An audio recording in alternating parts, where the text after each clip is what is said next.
여러분 7% 금리 실화일까요?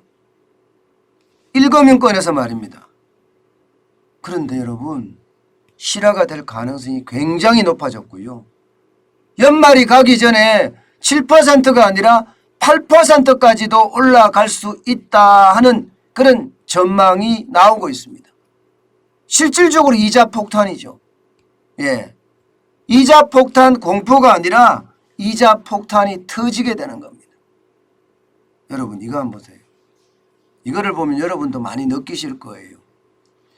주택담보대출 고정금리 상단이 6.38%입니다. 어마어마하죠.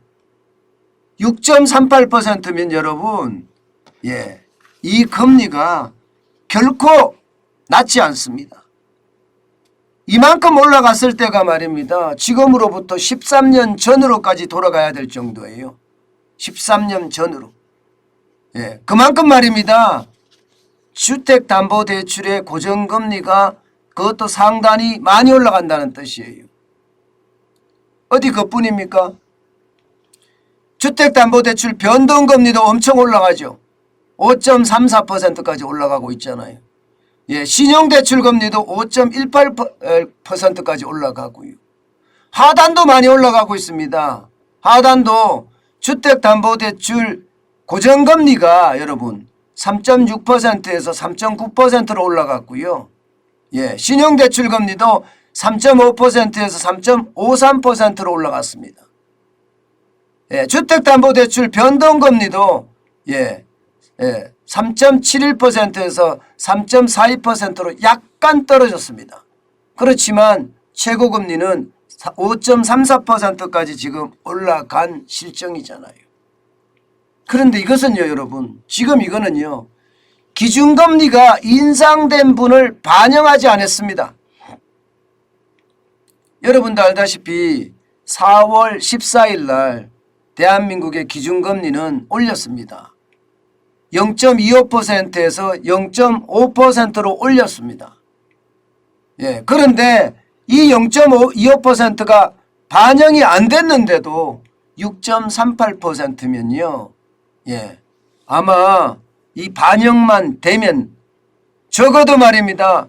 7%에 육박할 거다 하는 예상을 하게 됩니다. 0.25% 올랐다고 주택담보대출의 고정금리를 0.25%만 오르지 않습니다. 0.25%만 오른다고 하더라도요.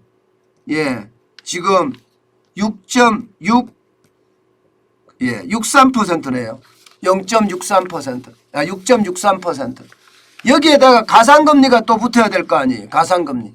가상금리가 0.2%만 붙는다고 하더라도요. 6.83%가 됩니다. 6.83%.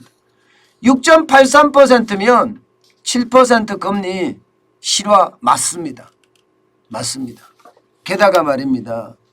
지금 기준금리가 이번에 올리고 말 거냐? 이것은 아닙니다. 미국이 분명히 말입니다. 5월 4일 날 연방공개시장위원회가 개최가 되면 이때 0.5% 빅스텝을 할 거예요. 0.5% 빅스텝을 하면 미국의 금리는 1%가 됩니다. 1%. 그러면 여러분 대한민국은 어떻게 될까요? 한국경제연구원이 밝힌 걸 보면요. 한미 간의 적정 기준금리 차이는 0.53%예요. 0.53%. 그러면 미국이 0.5%를 올리게 되면 말입니다. 1%가 되잖아요. 그럼 우리하고 차이가 0.5%밖에 차이가 안 납니다. 그럼 외국인들이 빠져나갈 수도 있거든요. 대한민국에 투자한 외국인들 말입니다. 그러면 이 외국인들이 안 빠져나가게 하기 위해서는요. 여러분 지금대로 그냥 한다고 그래도 또 올린다는 이야기가 돼요. 또 올린다는 이야기가. 실질적으로 말입니다. 금리 차이가 0.5% 차이밖에 안 나는데 한미 간의 적정 기준금리 차이는 0.53%라고 한국경제연구원은 이야기를 하고 있거든요. 그러면 우리는 또 올려야 됩니다. 5월에 또 올린다는 이야기예요. 4월에만 올릴 것이 아니라 5월에도 말입니다. 그런데 미국은 6월에도 0.5%를 올린다고 이야기하거든요. 6월에도 0.5%를 올리면 우리하고 금리가 똑같아집니다. 그럼 우리는 어떻게 될까요? 우리는 그야말로 외국인들이 코리아 엑소더스란 말이 맞게끔 탈출할 거예요. 굉장히 많이 탈출할 거예요. 여기다가 말입니다, 여러분. 물가도 장난이 아닙니다. 3월에 소비자 물가가 4.1%까지 올라갔거든요. 지금 4월에 소비자 물가는 더 올라갈 수밖에 없다는 이야기가 나옵니다.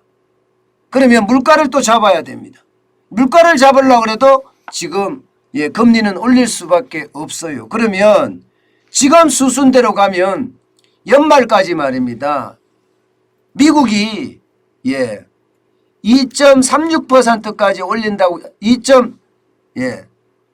2.33%까지 올린다고 가정을 했을 때 우리는 미국은 2.33% 올린다는 게 일반적인 전망이었거든요.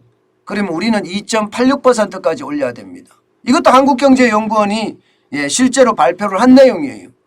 그렇다면 주택담보대출의 금리는 어떻게 될까요? 지금이 1.25%인데 6.38%까지 올라갔어요. 33%까지 갔으니까 1.25%인데 그러면 2.86%가 되면 여러분 은행에서 우대금리를 주고 대출을 많이 장려하기 위해서 한다고 하더라도 말입니다. 8%는 무조건 간다는 이야기가 됩니다. 8%. 그러니까 이자 폭탄이라는 말이 현실화되는 거고요.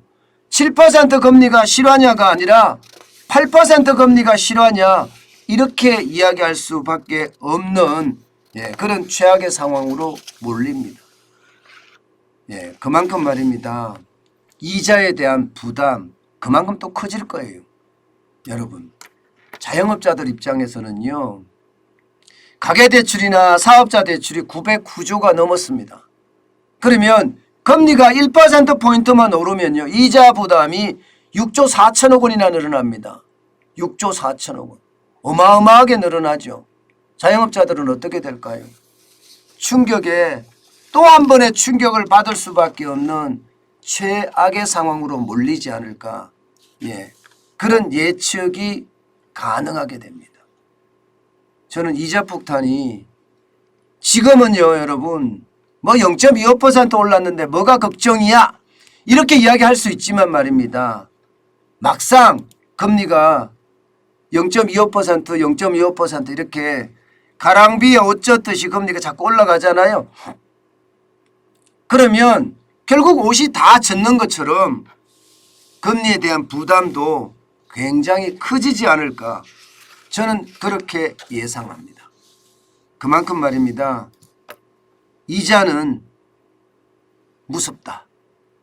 저는 이렇게 말씀드리겠습니다.